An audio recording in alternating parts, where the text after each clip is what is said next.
ဟယ်လိုအားလုံးပဲမင်္ဂလာပါရှင်ဒီနေ့မှာတော့မစားရတာကြပြီဖြစ်တဲ့ငါးကချင်ချက်လေးချက်စားပြလို့ချက်နည်းလေးကိုပြန်လည်မျှဝေပေးလိုက်ပါတယ်ရှင်ဒီဟင်းလေးကတော့စီမကြိုက်တဲ့လူတွေအတွက်ဆိုရင်တော့အရန်ဆင်ပြေပါတယ်အရင်ဦးဆုံးငါးကချင်ချက်တို့ကြက်ကချင်ချက်တို့မှာမပါမဖြစ်ဖြစ်တဲ့ဖက်ဖက်ရွက်နဲ့ပင်စရွက်တို့ကိုနှုတ်လေးတွေဆင်ထားပေးလိုက်ပါမယ်ရှင်ဒီနေရာမှာငါးမဟုတ်ဖ ೇನೆ ကြက်သားတို့အမဲသားတို့ဝက်သားတို့လည်းအသုံးပြုလို့ရပါတယ်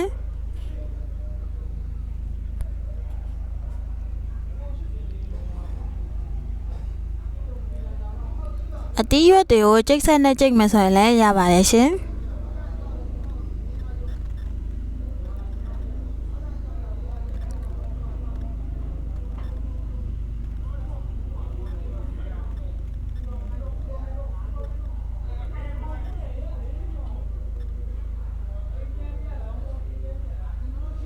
အရွက်လေးတွေစင်းပြီးပြီဆိုရင်တော့ကြက်သွန်ဖြူနဲ့ငရုတ်ဒီဇိန်းတို့ကိုညက်နေအောင်ထောင်ထားပေးလိုက်ပါမယ်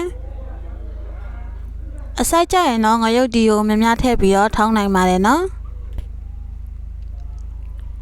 ပြီးရင်တော့ဈေးရောက်ဝယ်လာတဲ့ငါးလေးတွေကိုအတုံးတီးလေးတွေတုံထားပေးလိုက်ပါမယ်ရှင်ဒီလိုကချင်ညက်ချက်တဲ့နေရာမှာငါးတွေအသားတွေကအတုံးတီးလေးဆိုရင်ပို့ပြီးတော့စားကောင်းပါတယ်အသားကတော့မိမိကြိုက်တဲ့အသားကိုအသုံးပြုလို့ရပါတယ်ရှင်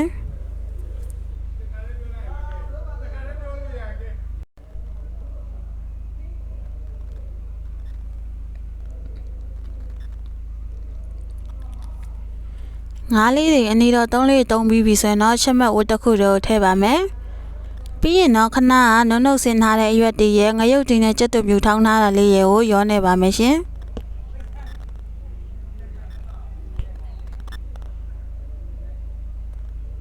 အရာအတွက်ကတော့ချုံမုံလက်ဖက်စားစွန်းတစ်စွန်းကြက်သားမုံ2စွန်းငံပြရဲ့အနေငယ်ရပါပြီးရင်တော့အရွက်တွေအစိမ့်နှံလေးတွေပြအောင်လို့စီလေးအနေငယ်ကိုထည့်ထားပေးလိုက်ပါမယ်အရာတွေအကုန်လုံးနဲ့နားပြီဆိုရင်တော့ရောသမမွေးထားပေးလိုက်ပါမယ်ရှင်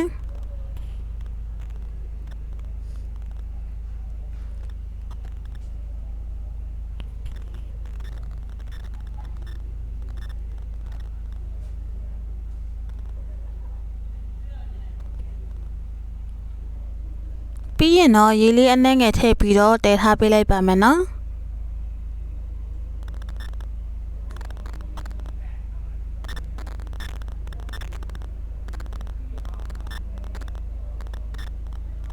အနှဲငယ်လေးတွေပွက်လာပြီဆိုရင်တော့အယောင်နေမို့အနှဲငယ်နဲ့စနစ်အနှဲငယ်ကိုထည့်ထားပေးလိုက်ပါမယ်ပြီးရင်တမရာအောင်မွေထားလိုက်ပါမယ်နော်ဒီဟင်းလေးကစီမပါတော့ဝိတ်ချနေတဲ့လူတွေအတွက်လည်းအသုံးဝင်ပါတယ်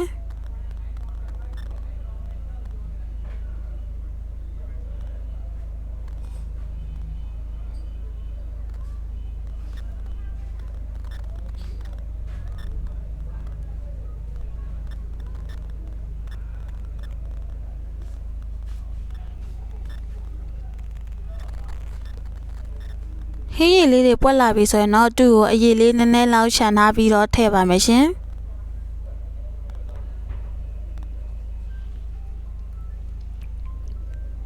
ဒီဟင်းလေးကတစ်ခွက်ထဲရှိုံနဲ့ထမင်းစားရတာအရမ်းမိတ်ပါတယ်ဂရင်းလည်းတွေ့တယ်ပေါ့နော်ရှင်ကဆက်လေးဆိုတော့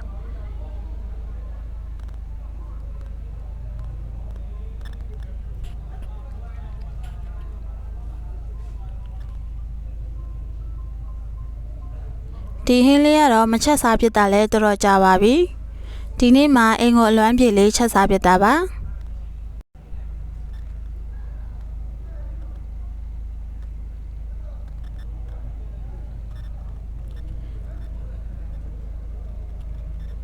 ကိုဒေတာရောက်ပြီဆိုရင်တော့ဒီလိုကြက်ကရှင်ချက်ငါးကရှင်ချက်ဆိုရင်တော့အမြဲတမ်းစားဖြစ်ပါတယ်လုံနေလေးကလွယ်ကူတော့မို့လို့အိမ်မလွယ်ကိုလိုက်ချက်စားကြည့်ကြနော်